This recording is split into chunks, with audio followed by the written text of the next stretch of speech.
So today I'm gonna upgrade my reverse light for my Toyota Sienna. This is the 921 type LED light. It says 6000K. It comes in a package of 2 like this.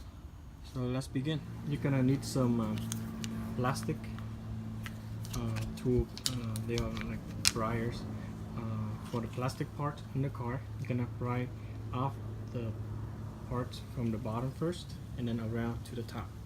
So these pieces right here, all around this line, all the way around, and then go work your way towards the top.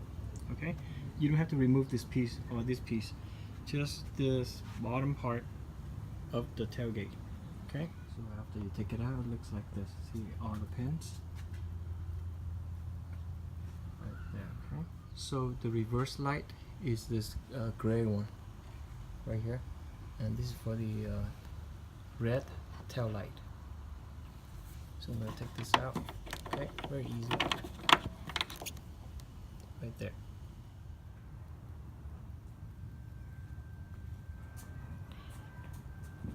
So the LED is on the right. It's so bright, like my camera can't even focus. See that?